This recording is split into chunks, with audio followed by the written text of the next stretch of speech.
ចាសសូមជម្រាបសួរពុកម៉ែបងប្អូនមីមីងទាំងអស់គ្នាថ្ងៃនេះនាងខ្ញុំមកបង្ហាញពីរបៀបធ្វើឆាជ្រក់ស្ពៃជាមួយនឹងសាច់ជ្រូកគ្រឿងផ្សំរបស់យើងមានដូចជាសាច់ជ្រូកមានចំនួនកន្លះគីឡូស្ពៃជ្រូកមានចំនួន3កុំបងប្អូននាងខ្ញុំហែកធៀងអញ្ចឹងដើម្បីយកទៅលាងទឹកឲ្យស្អាតណាខ្ទឹមសស្លឹកខ្ទឹម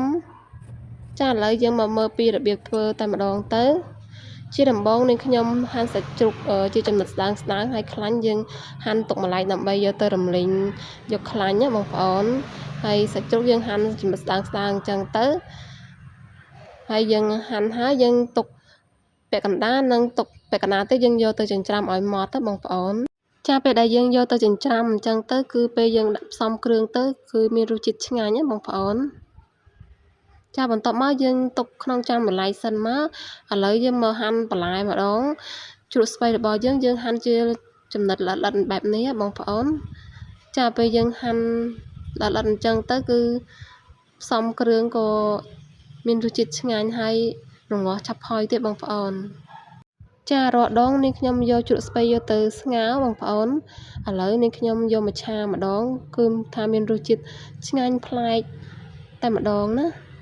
ចាបន្ទាប់ពីយើងហាន់ស្ពៃហើយយើងទុកក្នុងចានបន្លែកមកឥឡូវយើងមកដំខ្ទឹមចិញ្ច្រាំឲ្យម៉ត់មកបងប្អូនចិញ្ច្រាំប្រហែលជា4ក្រពើមកហើយស្លឹកខ្ទឹមយើងហាន់ល្អិតប៉ុណ្ណឹងមកទុកក្នុងចានបន្លែកដែរមកឥឡូវយើងចាប់ផ្ដើមឆាតែម្ដងទៅជាដំបូងយើងដាក់ខ្ទះឲ្យក្ដៅសិនបន្ទាប់មកយើងដាក់ខ្លាញ់ជ្រូកចូលរំលីងឲ្យខ្លាញ់ជ្រូកចេញសិនណាបងប្អូនបន្ទាប់មកយើងដាក់ខ្ទឹមសយើងចិញ្ច្រាំហើយហ្នឹងយើងរំលីងឲ្យឡើងឈ្ងុយឡើងកន្លះបន្តិចហើយយើងដាក់សាច់ជ្រូកចូលតែម្ដងហើយយើងបន្តរំលីងសាច់ឲ្យឆ្អិនបន្តិចសិនណាបន្ទាប់ពីយើងរំលីងឆ្អិនអញ្ចឹងហើយវាអស់ឈាមហើយបងប្អូនអញ្ចឹងយើងចាប់ផ្ដើមដាក់គ្រឿងតែម្ដងទៅយើងខ្ញុំដាក់ស្ករស2ស្លាបព្រាបាយប៊ីចេងកន្លះស្លាបព្រាបាយ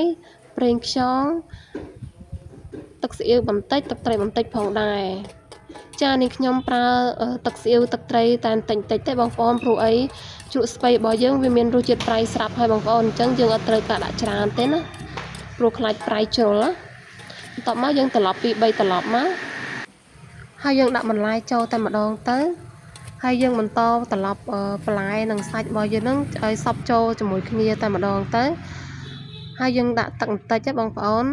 ដាក់ទឹករៀងខាប់ប៉ុណ្ណឹងបងប្អូនណាកុំដាក់ទឹកច្រើនពេកដាក់ទឹកច្រើនពេកអត់ឆ្ងាញ់ទេចាយើងរំងាស់ប្រហែលជា5នាទីអីទៅទំនំតែសាច់និងបន្លែរបស់យើងរៀងផុយល្អបងប្អូនចាមើលទៅទំនងអត់ដែរបងប្អូនហើយរសជាតិគោឆ្ងាញ់ដែរបងប្អូនគឺជូរអែមឆ្ងាញ់ណាបងប្អូនតមមកម្ហូបរបស់យើងគឺឆ្អិនហើយបងប្អូនភ្លក់ទៅល្មមឆ្ងាញ់តែម្ដងហើយយើងរោយស្លឹកខ្ទឹមពីលើអញ្ចឹងមកចាបងប្អូនបើចូលចិត្តវីដេអូនាងខ្ញុំកុំភ្លេចជួយ Subscribe Channel YouTube របស់នាងខ្ញុំម្នាក់មួយផងដើម្បីទទួលបានវីដេអូថ្មីរៀងរាល់ថ្ងៃពីរបៀបធ្វើម្ហូបខ្មែររបស់យើងណាបើមានកំហុសខុសឆ្គងត្រង់ណាសូមអធិស្ឋានផង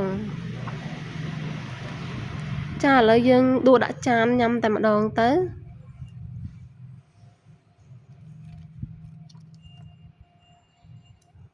ចាសូមអរគុណសូមជម្រាបលាជួបគ្នាវីដេអូក្រោយអរគុណបាយបាយ